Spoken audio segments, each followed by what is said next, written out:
So to finish up, all I need to do is trim this combined body layer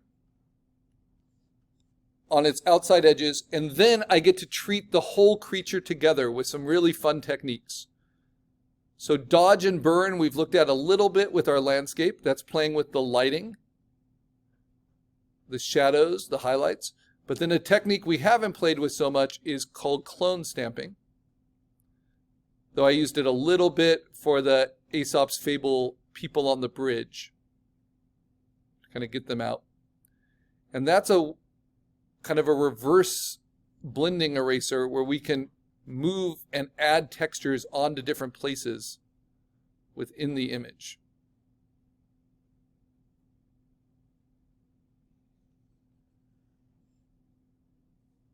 So remember, it's just my body layer that is merged, so I don't need to worry about the head.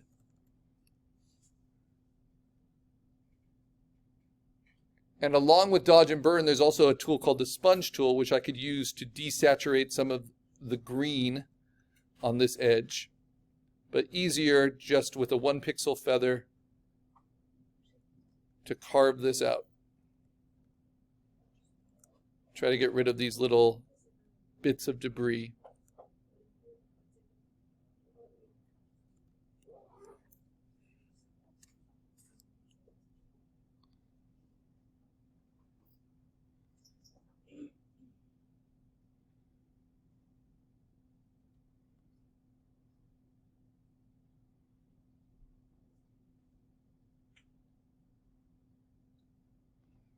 Ooh, fuzzy, fuzzy, fuzzy, fuzzy, fuzzy. Okay. And now I just check the edges. Because this is a combined layer, it's a nice opportunity to just trim anything I want. All in one place. Oh, but that was on the head. So let's do that with the head as well. I am going to duplicate that head group, and then I'm going to merge them together by merge group. And now I turn off the group underneath. Remember, all the layers are there. I never want to lose those. So they're always my PSD, but now my head is all merged together. So if I wanted to trim this, I could. All in one layer.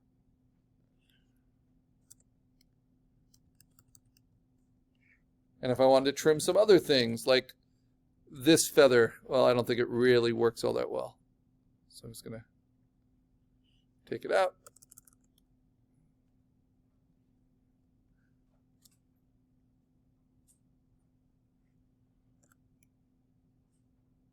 It's just doing that because I'm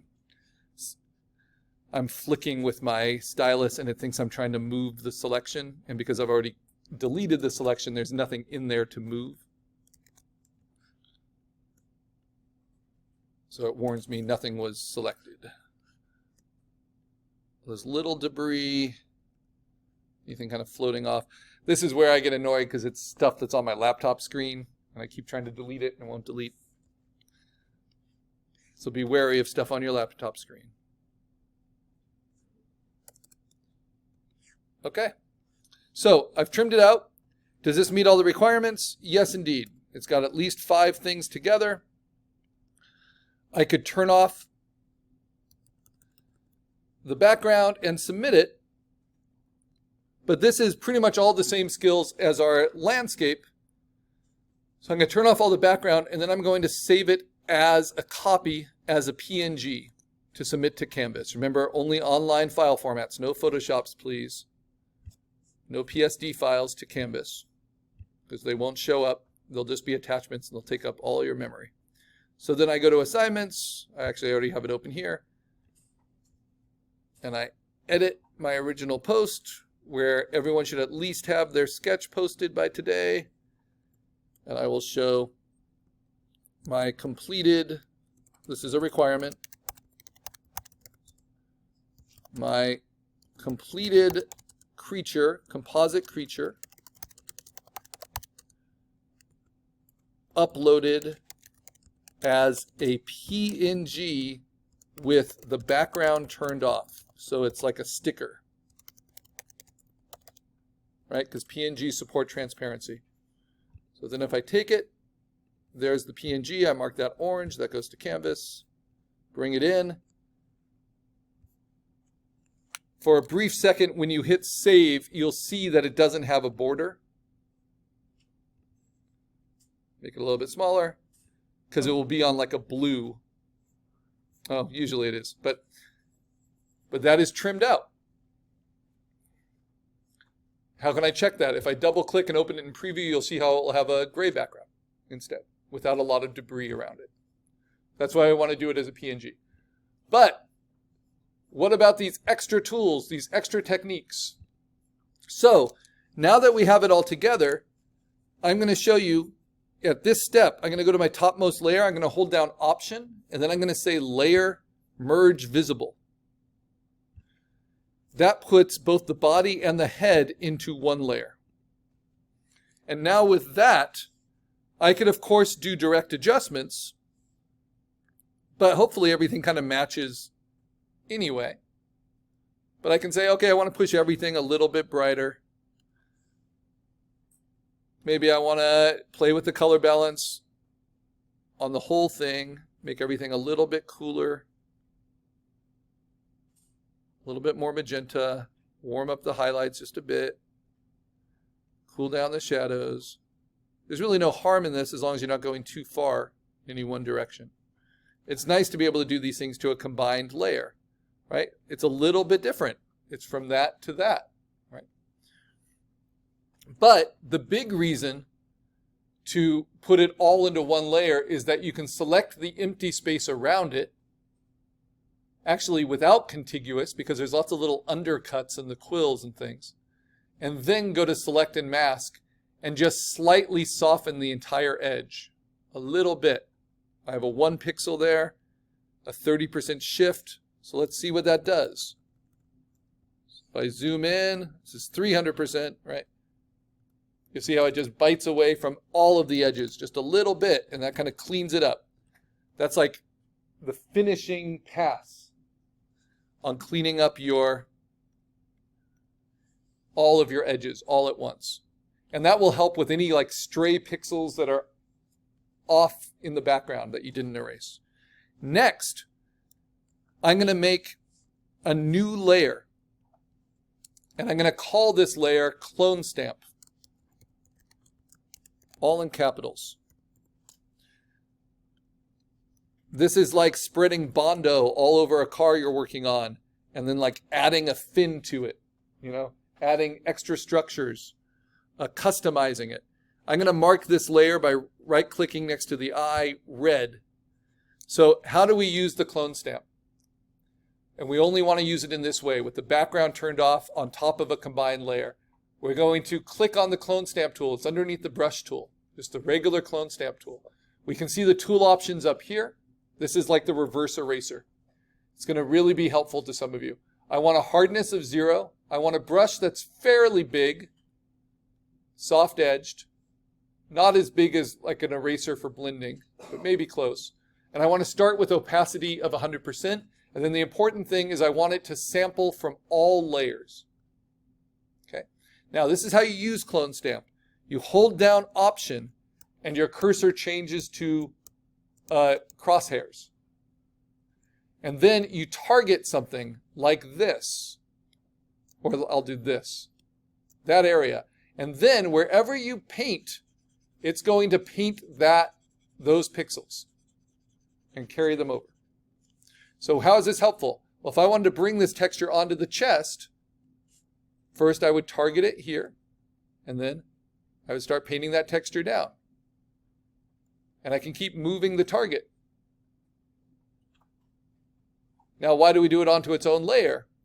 Like this shadow under the wing, I want a little bit more of that shadow right there. I want a little bit of that darkness right there. Right? We do it on its own layer so that then we can blend it. We use our eraser, soft edged, first 100% opacity, soften that edge, right? And then lower opacities.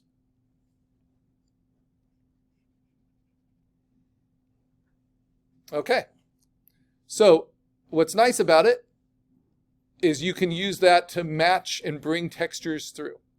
The other thing that's really nice to have a combined layer is that you can dodge and burn on it. So now I'm going to use that same technique. Option, layer, merge visible to get a new combined layer at the top. And now I'm going to use dodge and burn on that. Burn to darken in certain areas, like under the wing. Using it under 30 on the midtones, big soft brush. We're going to do a lot more of this with the proving ground to help it match our environment.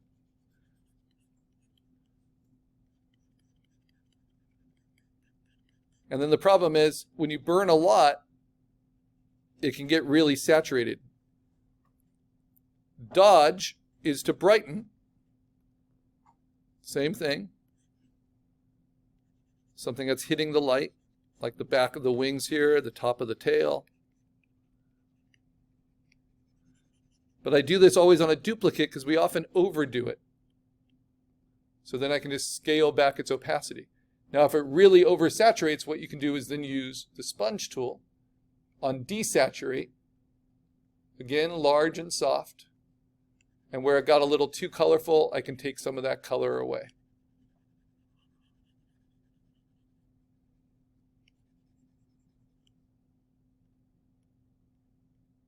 See how that kind of brings it all together? All right, so I think I can use the clone stamp to bring a little bit of this texture in. So I'll show you another way to use it. You can use it at a low opacity as well. Usually I'll use it on its own layer, but I'm just doing some finishing touches here. So I'm going to do it at a low opacity here so it brings some of that yellow in. And then I can build it up a little bit thicker. Some highlights, and then I can use dodge and burn to bring that out.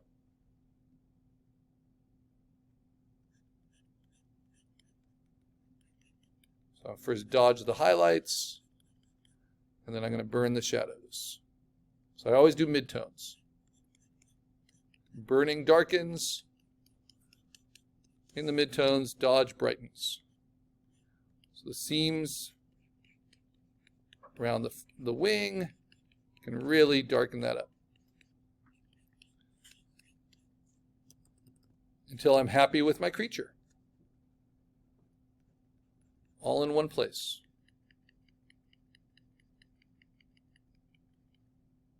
So I'll darken that tail, and then I just need to use the sponge tool to take some of that extra color out. Big difference. All right, so I'm going to save my work there. Remember, all the components are there in the PSD, but I have the background turned off, and then I save it as a PNG. So I'm just going to update my PNG, save it with the same name to the same place, so it will replace the old one. And then that is the one I'm going to submit. And that's why when I ask you to resubmit, you know, for a new grade on anything, always leave the old one so I can compare it. So this is just with dodge and burn. Dodge, burn, and clone stamp added.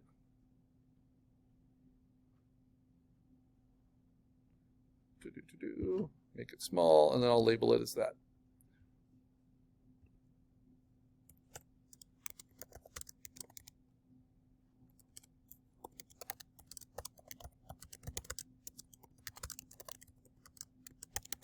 And they're added on top. They are non-destructive.